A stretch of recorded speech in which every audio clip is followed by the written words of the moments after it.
이때 용도에게 길동무가 되어준 이가 있으니 통천에서 만난 박재봉이란 청년이다. 박재봉은 일찍이 예수님을 믿었다고 하는데 이후 무슨 일이 있었는지 청년이 되어서는 몹시 거친 불량배로 소문이 났다고 한다. 그가 참외밭 길을 지나갈 때 그에게 참외를 바치지 않으면 다음날 아침 참외밭은 쑥대밭이 되어 있을 정도였다. 또한 당시로서는 매우 특이하게도 장발을 하고 다녔다고 한다. 용도가 통천에서 집회를 인도하던 어느 날 재봉과의 특별한 인연이 시작되었다. 몸이 근질근질하던 재봉은 서울에서 온 신참내기를 좀 골려주려고 꽹과리를 들고 허리를 굽혀 교회 문을 넘어 슬금슬금 들어갔다. 재봉의 눈에 강단에 선 용도는 깡마른 체구, 기침을 쿨럭이는 폐병 환자밖에 안 되었다. 가장 재미있을 순간을 노리던 재봉은 꽹과리를 꺼내들고 꽝꽝꽝꽝 두드리며 난리를 피워댔다. 재봉은 교인들을 쳐다보며 썩 나가라고 위협했다. 박재봉이가 누구인지 잘 아는 이들은 얼른 교회 밖으로 내빼기 시작했다. 재미 볼 만큼 재미 본 뒤에는 재봉도 교회를 나와 다름질 쳤다. 그러자 용도도 교회를 나와 재봉을 뒤쫓았다. 재봉은 기가 찼다. 허허, 저 새님이 이 몸을 어찌하시려고? 교인들이 교회에서 나와 달아나고 박재봉이 장발을 휘날리며 달아가고 설교자도 재봉의 뒤를 쫓아 달리는 풍경은 가관, 아니 장관이었다. 그런데 이상한 게 있었다. 재봉과 용도의 거리가 점점 좁혀지는 것이 아닌가. 재봉은 약간의 경이감마저 들었다. 동네 사람들은 저러다 새내기 전도사가 동네 깡패한테 얻어맞는 건 아닌지 가슴을 졸이면서도 한편으로는 흥미로운 눈길로 이 경주를 지켜봤다. 점점 재봉에게 가까이 붙는 용도는 그 뒤를 따라잡았다. 두 손을 쭉 뻗어 와락 재봉의 긴 머리털을 낚아챈다. 재봉은 그 자리에서 고꾸라진다. 용도는 재봉의 머리채를 양손에 움켜쥔 채로 지붕 위에 올라탄다. 끝이구나. 내 어쩌다 이런 약골에게. 재봉은 두 눈을 꼭 감는다. 주먹이 날아올 참이다. 그 자신도 어느 놈들을 이렇게 땅바닥에 눕힌 뒤 주먹으로 사정없이 휘갈긴 적이 있었을 것이다. 그런데 저 폐병 환자가 무슨 힘이 있다고 재봉을 쓰러뜨렸을까? 별이 하늘에서 핑 도는 순간을 기다리던 재봉은 눈을 다시 힘껏 조인다.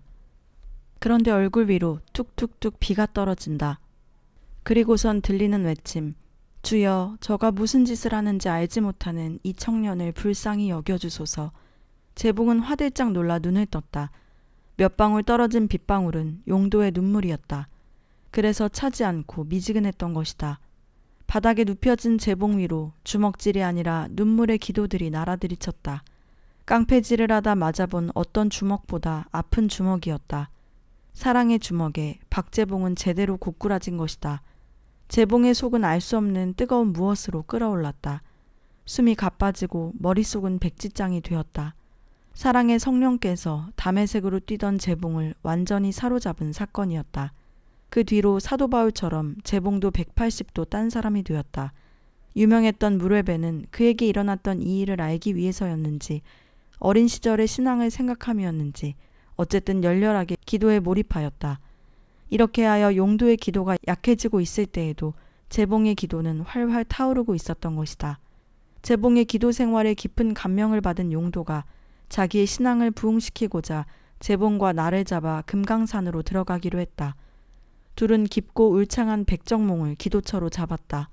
이곳은 약 700년 전 왜구가 통천을 침략하였을 때 고려 군사들이 매복했던 곳이다. 왜구는 습격을 당하고 고개를 넘어 동해로 도망쳤다. 역사가 700살을 더 먹은 뒤에는 용도가 백정봉으로 들어갔으니 주님이 축복하실 때까지 날이 새도록 기도로 매복하기 위함이었다. 불빛 없지만 달빛 환한 밤, 용도는 재봉에게 당부했다.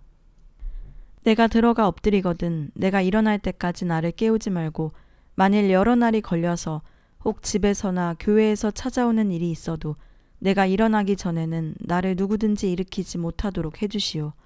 깊은 골짜기, 바위들 틈에 엎드려 두 청년은 기도하기 시작했다. 하루가 가고 이틀이 가고 일주일 그리고 열흘이 되었다. 시간이 길어지자 교인들은 둘을 찾으러 나섰다.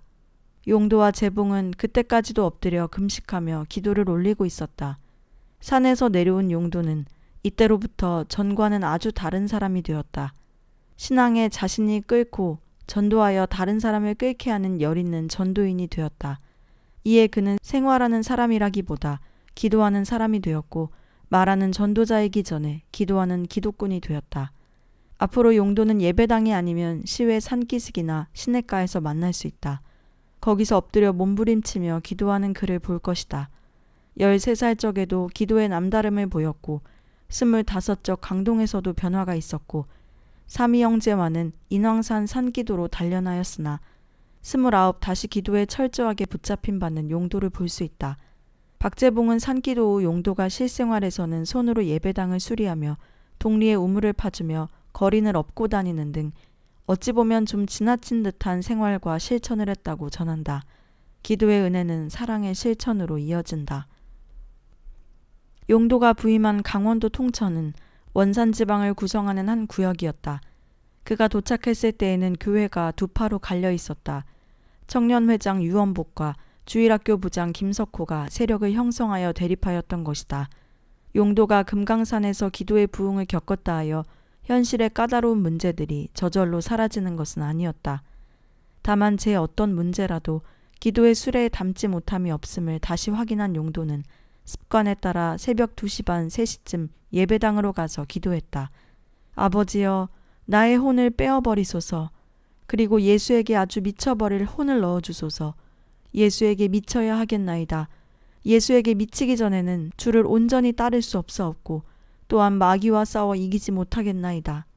용도가 간절히 기도하고 있을 때 갑자기 크고 까만 몸뚱이에 수족에는 삼지창 같은 검고 날카로운 손톱 발톱이 있고 그 눈방울은 사발같이 큰 것이 둥글거리고 이빨은 사자 이빨 같은 것이 앙상히 드러나고 머리에 큰 뿔 둘이 있는 사람도 아니고 짐승도 아닌 마귀의 형상이 나타나 용도를 내려다보며 웃음을 던지기도 하고 눈을 부릅뜨기도 하며 용도를 움켜잡으려는 신용을 했다. 용도는 무서워 몸을 돌렸는데 그때마다 높은 용도의 눈앞에 나타나 마주섰다. 마귀는 용도의 기도를 방해하며 집어삼킬 것처럼 위협했다. 어렸을 적에도 마귀를 보고 찬송으로 물리친 적이 있었지만 이놈처럼 끔찍한 형상은 아니었다. 용도는 아버지를 부르짖었다.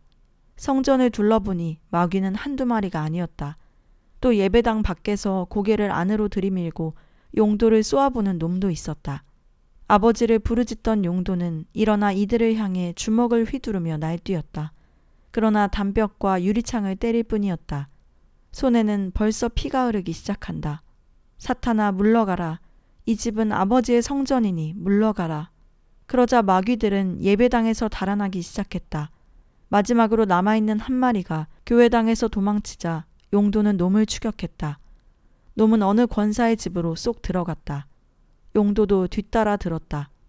아랫목 윗목을 휘저으며 훅훅 주먹을 휘둘렀다.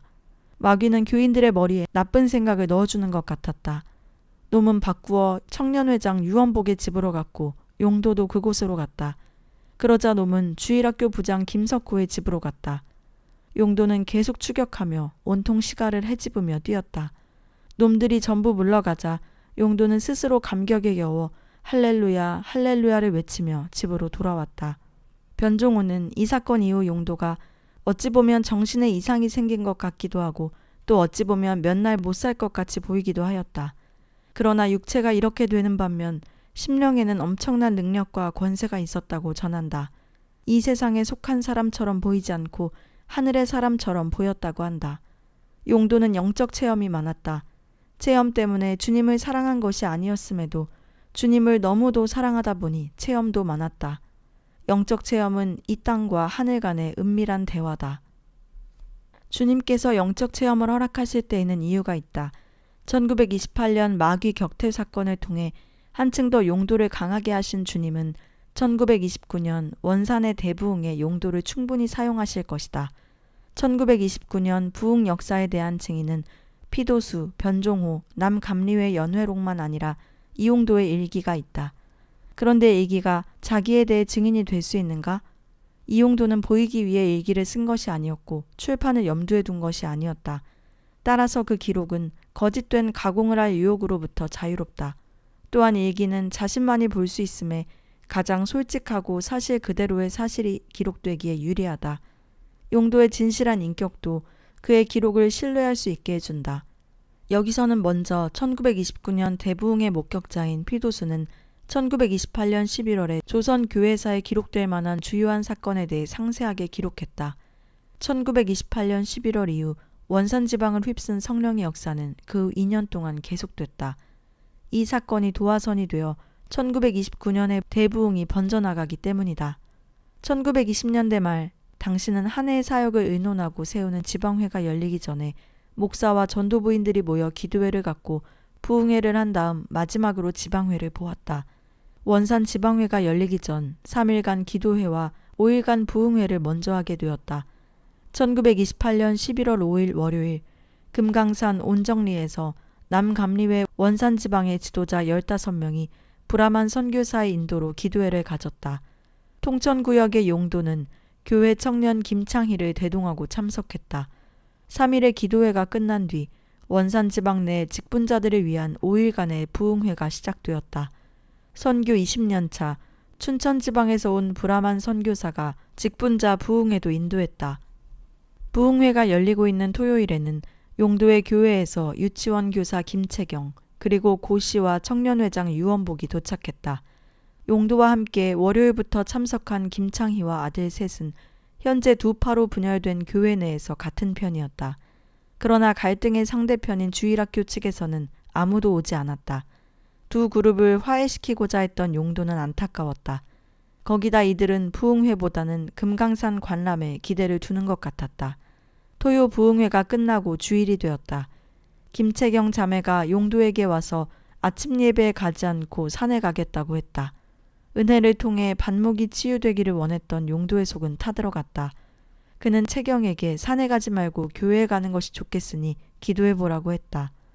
용도는 주님께서 채경만 아니라 통천교회의 다른 젊은이들도 산이 아니라 교회에 올 수 있게 해달라고 기도하면서 교회로 걸음을 옮겼다.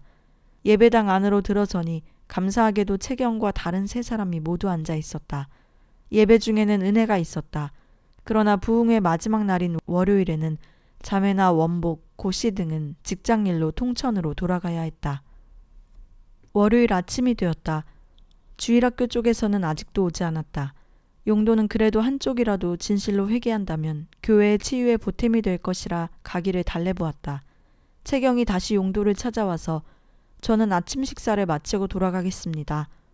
용도는 아쉬웠다. 청년 직분자들의 마음이 주의 은혜로 더 녹아져야 하는데 가능하면 가지 말고 여기서 더 큰 은혜를 받도록 하지요. 주의 은혜는 가장 사모할 만한 것이다. 비록 통천교회가 내분으로 쪼개져서 서로 노려보고 있지만은 그렇다고 신령한 은혜의 귀중함을 모르는 것은 아니었다. 채경도 모르지 않았다. 주의 은혜를 체험할 때 눈물과 회개가 나오고 마음이 시원해진다는 것의 말이다. 그러나 채경은 해야 할 일들을 내세우며 둘러댔다. 제가 안 가면 유치원에 선생님이 한 사람밖에 없는걸요? 새 난로가 와서 그 선생님은 잘 모를 거예요. 오늘은 어머니 회도 있는 날이고요. 그리고 용도는 채경의 마음을 꿰뚫어 본 것인지 주께서 하시리라는 담대함인지 확신에 차서 모든 일은 하나님과 나에게 맡겨두시오. 자매가 새로워지는 은혜는 자매를 위한 일이오. 그리고 나서 돌아가 아이들의 참된 선생님이 되어주시오. 채경은 여전히 주춤하다. 조금 뒤에는 끄덕했다. 그럼 그렇게 하겠어요. 은혜를 받고 난 뒤에 가도록 하지요. 용도는 기뻐하며 이 소식을 다른 통천 청년들에게 전하러 갔다. 먼저 눈에 들어온 것은 청년회장 유원복이었다. 그는 면사무소에서 일했다. 그도 남으면 좋겠지만 도저히 빠지기가 곤란한 직장이었다. 그래서 용도는 그를 붙잡지는 못하였다. 여기 있으면 아니 되지 않소. 돌아가도록 하고 가면서 기도하시오. 여기서 받을 은혜만큼 가면서도 은혜를 받을 수 있소. 그런데 이날 원복은 완고하던 전의 모습과는 좀 다르게 보였다. 큰 은혜를 갈망하는 얼굴이었다. 이윽고 원복은 눈물을 흘렸다. 용도는 좀 놀랐다. 원복이 이토록 은혜를 사모하였던가? 직장 때문에 부흥회에 늦게 오니까 이제 부흥회 때문에 직장에 가지 않으려고 하는 모습에 용도도 같이 울 수밖에 없었다. 이때 김창희 청년이 지나갔다. 그도 저는 여기서 은혜를 더 받아야겠습니다. 오늘 가지 않으렵니다. 용도의 가슴에 이때다는 신호가 왔는지 용도는 이들의 팔을 붙잡고 산으로 올라갔다. 살을 애는 강원도의 추위는 문제가 아니었다. 함께 기도를 시작했다. 자기의 사랑 없음과 편 나누던 것을 고통스레 뉘우치며 기도했다. 용도는 그래도 원복이 걱정되어 말했다. 이제는 됐소. 어서 면청으로 가시오. 직장을 잃으면 어쩌려고. 그 좋은 직장도 지금은 원복에게 문제가 아닌가. 마음이 부드러워지고 은혜에 몹시 애타게 된 지금 그에게 중요한 것은 은혜를 받는 것 오로지 그뿐이었다. 원복은 법원에서 일하는 고 씨를 위해서도 기도하자고 했다. 산에서 내려와 숙소로 가니 고 씨는 아침 식사 중이었다. 용도는 다가가서 원복과 창희 형제는 오늘 가지 않고 머무르기로 했는데 같이 머무르시지요 했다. 그러자 고 씨는 숟가락을 급히 내려놓고는 몸을 부들거리며 굵은 눈물을 떨구었다. 나도 남아야 합니다. 고 씨의 말에 용도는 주께서 지금 일하고 계시다는 확신이 들었다. 식사를 마치면 다들 교회로 오시오. 놀라운 일들이 벌어질 겁니다. 이렇게 하여 월요일 아침 집회로 여러 청년들의 눈물과 사모함이 한 방울 한 방울 모여들었다. 월요일에 있었던 4번의 예배에 4사람은 모두 참석했고 기대했던 대로 확실한 은혜를 받았다. 그리고 화요일은 부흥의 마지막 날이었다. 이들은 화요일에도 남았다. 이날 밤부터는 이틀간 지방회가 열릴 예정이었다. 이 마지막 날 예상치 못한 일이 벌어졌다. 주일학교 김석호 부장이 온 것이다. 드디어 갈등의 당사자들이 한데 모였다. 용도는 이 순간을 얼마나 기다렸던가. 저녁 예배 후에는 친목회가 열려서 자정쯤에 끝이 났다. 용도는 기도하기 원하던 유원복과 함께 산으로 올라가 기도했다.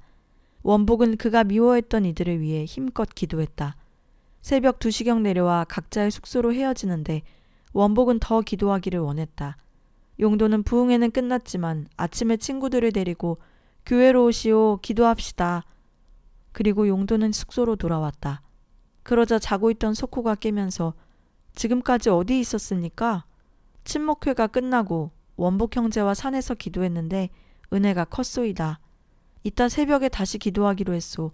그때 석호군도 교회로 오면 좋겠는데. 석호는 의외로 흔쾌히 그러지요 했다. 용도는 누울 수가 없었다.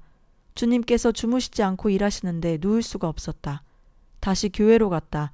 기도 소리가 들렸다. 맞은편 여성 칸에서 나오는 소리. 전도 부인이었다. 둘은 떨어진 자리에서 함께 하나님을 찬양하며 기도했다. 이때 누가 예배당으로 들어오는 소리가 났다. 분열의 주동자인 석호였다. 석호는 용도가 숙소에 왔다 간 뒤 그를 따라 예배당에 온 것이다. 은혜를 받았던 걸까? 석호는 가슴을 치며 통곡하고 바닥을 두드리며 눈물을 쏟았다. 용도가 그에게 다가오니 그는 자기가 죄인임을 고백하고 하나님의 용서를 구했다. 그의 울부짖음이 얼마나 처절하고 커다랬는지 근처 숙소에서 자던 사람들이 깨어날 정도였다. 얼마 뒤 누군가가 또 예배당으로 들어왔다. 용도는 그가 원복이라는 것을 직감했다. 석호도 그것을 알아챘다. 눈물로 기도하던 석호는 일어나서 원복에게로 가 그의 팔을 붙잡았다. 서로를 원수같이 여기던 두 지도자들이 예배당에서 만난 것이다. 눈물의 얼굴로 싸우기 위해서가 아니라 기도하기 위해서. 바로 그때 마음의 앙금을 남김없이 불살라버리는 성령의 불길이 떨어졌다. 기도 소리는 더욱 커지고 사람들은 교회당으로 더욱 몰려오니 기도 소리는 다시 커졌다. 교회가 가득 찰 때까지 더욱. 용도는 솟구치는 기쁨을 참을 수가 없어서 숙소에 남아있던 이들을 모조리 부르려고 뛰어나갔다. 가면서 큰 소리로 외쳤다. 1919년 3월 개성거리를 진동시키며 대한독립 만세를 외치던 그 포효로, 어쩌면 그보다 더 큰 포효로 성령 강림 만세, 성령 강림 만세, 빨리 오시오, 빨리 오시오. 순간 브라만 선교사는 다른 숙소에 있다는 것이 생각났다. 그 추운 11월에 맨발로 브라만의 숙소로 뛰어갔다. 빨리 오세요. 일이 벌어졌습니다. 와서 집회를 인도하세요. 교회로 돌아가는데 이번에는 원산 이호빈 목사가 생각났다. 그도 부르려고 뛰었다. 그런데 잠시 마음이 술렁였다. 내가 이렇게 요란 피우는 게 좀 주제넘은 일은 아닐까? 이런 일은 이곳 목사님이나 지방 장로사님께서 하시라고 해야 하는 게 아닐까? 그러나 그런 것을 생각하기에 용도의 가슴은 너무 빨리 뛰고 있었고 너무 뜨겁게 끓고 있었다. 오시오, 오시오, 성령께서 내리셨습니다. 성령께서 내리셨습니다. 교회에 돌아오니 들어가기가 어려운 지경이었다. 가득 모인 이들이 울부짖으며 굴다란 죄악들을 토해내고 있었다. 아직도 캄캄한 새벽 4시, 5시 기도의 열기에 새벽 추위는 녹아졌다. 마을에 미쳤다는 소문이 퍼졌다. 새벽 6시, 7시, 8시 날이 밝았다. 기도와 회개의 고백에 아침 먹을 생각도 잊었다. 용도는 불암한 선교사에게 이런 시간을 중단할 수 없으니 지방회를 연기할 것을 부탁했다. 불암하는 이 말을 따랐다. 신중한 기록자 피도수는 이때를 두고 오순절에 성령 강림이 재현되었다고 한다. 5, 60명이 수요일 내내 기도하였고 철야로 이어졌다. 이튿날에도 교회는 가득 찼고 들리는 것이라고는 기도소리, 오직 기도소리, 이제는 인도자도 사라졌다. 성령께서 친히 인도하셨다. 성령의 불길은 교회당 너머로 퍼져나갔다. 이날 밤에도 죄의 회개와 성령의 권능이 나타났다. 용도는 다음날 아침에도 기도하자고 광고했다. 불과 몇 시간 뒤인 새벽 2시 교회에 가보니 이미 많은 이들이 울며 기도하고 있었고 6시까지 이어졌다. 그리고 다시 아침 기도회, 그렇게 기도회는 밤낮 대여세 계속되었다. 지방회는 예정보다 일주일이 늦추어졌으며 그것도 부흥회의 연장선이 되었다. 이때를 통해 여러 사람들이 거듭남의 선물을 얻은 것 외에도 다양한 열매가 맺혔다. 피도수는 다음과 같이 8가지 역사를 정리한다. 하나, 가까운 사람들을 전도하고픈 욕구가 생김. 부정적인 사람, 게으른 사람, 우유부단한 사람들을 담대하게 나아가서 설득함. 누구를 책망하지 않고 기도하기 시작함. 기적적인 치유와 성령의 불길이 임함. 둘, 지방 전도 계획에 대한 구상이 잡힘. 1000명의 원산지방 교인들이 전도대를 조직하기 위해 1년에 1원씩 내기로 함. 이 운동을 위해 한국의 빌리 선데이라 불리는 정남수 목사가 회장이 되고 용도는 회계가 됨. 이 구상은 송도지방, 수원지방으로도 확산됨. 셋, 지방 내 청년들이 볼셰비키 사상에 빠져들고 있었으나 이 사건 이후로 그 불길이 수그러듦. 넷, 거듭남의 역사가 넓은 지역으로 확산됨. 원산 지방에는 아이들 2000명이 새로 주일학교에 등록함. 전도하지도 않았는데 사람들이 교회를 찾아오기 시작함. 불신 가정들이 예수님을 구주로 고백함. 온정리에서 100km 이상 떨어진 양양에까지도 성령의 능력이 드러났다는 소식이 들려왔음. 5. 통천교회의 파벌이 사라짐. 1929년 봄에는 절친한 벗이 된 원복, 석호, 창희 등이 1개월 동안 교회에서 새벽 기도회를 드림. 6. 1929년 4월 9일 화요일 밤 부흥회에서 많은 이들이 부모님을 그리스도께로 인도함. 50명을 수용하는 통천교회에 100여 명이 차고 들어오지 못한 이들이 창문으로 모여들었고 불신자들도 와서 죄를 고백하고 신자가 됨. 이때까지 교회당 신축을 위해 100원 정도를 모았었는데 이날 밤에만 1,500원이 거두어졌음. 들어오지 못한 이들은 창문을 통해 바구니에 헌물을 넣었는데 돈만 아니라 신발, 옷, 가락지 등이 들어옴. 나는 이 돈 때문에 지옥에 갈 텐데 이렇게 처분하게 되니 정말 좋습니다 하는 사람도 있었음. 7. 어떤 여자아이는 새 신발을 갖는 것이 오랜 소원이어서 아버지가 그것을 사주겠노라 하였는데 아이는 아버지에게 신발 살 돈을 주시라 하여 그것을 헌금함. 8. 몸이 좋지 않던 한 어린이는 부흥회를 통해 주님의 은혜를 체험하였음. 이후 아이의 생명빛이 사그라져 갔는데 죽음을 맞이하던 순간 교회 소리와 찬송을 듣고 싶다고 함. 세상을 떠나는 아이가 환한 기쁨의 얼굴을 할 때 부모는 모두 교인이 되었음. 이 이야기가 퍼지자 감동을 받은 주민들이 교회로 몰려왔고 그날 밤 다시 성령의 불길이 내리셨음. 1928년 일기장에는 늦가을부터 대부흥을 일으킨 일이 적혀 있었다. 전기에서는 1928년 성탄절에 성령께서 크게 임하심이 있었다고 한다.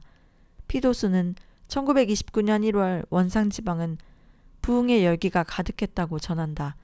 1929년에 대해 변종호는 용도가 신년 벽두부터 우선 담임한 구역 내 7교회 부흥회를 열었다고 하며 이르는 곳마다 불이 떨어지고 교회가 통회하고 갱생하였다고 한다. 그렇게 하여 금방 여러 곳에서 간절한 청빈이 들어오므로 용도는 1929년 자기가 담임한 교회 이외 20여 교회에서 부흥회를 인도하여 큰 역사에 접하였다고 한다. 이 내용은 이용도의 1929년 일기를 통해 확인해 볼 것이다. 피도수는 부흥회는 1928년 11월 금강산에서 있었던 이후로 계속되었고 원산 지방을 휩쓴 성령의 역사는 그 후 2년 동안 계속됐다고 한다. 이용도의 신실한 증인 변종호와 피도수는 1929년 용도가 활발하게 부흥회를 열었고 성령께서 크게 역사하셨다고 동의한다.